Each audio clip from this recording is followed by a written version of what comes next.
ખેડૂત મિત્રો, જય ભારત, જય કિસાન.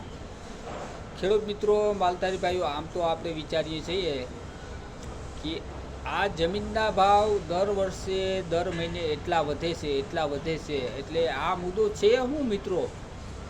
જમીનમાંથી જે પેદા થાય એનો કંઈ ભાવ નથી, એની કોઈ કિંમત નથી, ખેડૂતની કોઈ કિંમત નથી, ખેડૂતને કોઈ ગણતા નથી કે આની ઉપર જે કરશું તે હાલશે. એટલે આ છે શું મિત્રો? જમીનની કિંમત દર વર્ષે દર મહિને ભાવ વધે અને એમાંથી જે માલ પેદા થાય એનો ભાવ વધતો નથી.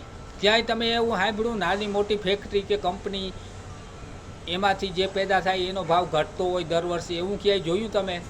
કોઈ પણ કંપની નાની મોટી કોઈ પણ એમાંથી જે પેદા થાય એના ભાવ ક્યારેય ઘટતા સાંભળ્યા તમે? કે 2023માં હશે 500 અને 2024માં એના 400 રૂપિયા થયા, એવું કંઈ સાંભળ્યું?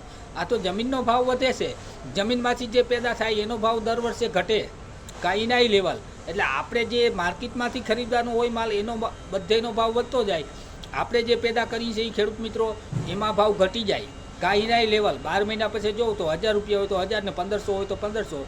એટલે મિત્રો આ મુદ્દો શું છે? થોડુંક વિચારો, જાગો મિત્રો. ગુજરાતના તમામ ખેડૂત મિત્રો, આ મુદ્દો શું છે કે જમીનનો ભાવ વધે, જમીનમાંથી જે પેદા થાય એનો ભાવ ઘટે, કાં તો 12 મહિના પછી એના પોઝિશન હોય 1000 હોય તો 1000 ને 1100 હોય તો 1100. એટલે મિત્રો આમાં થોડુંક ધ્યાન આપો, જાગો.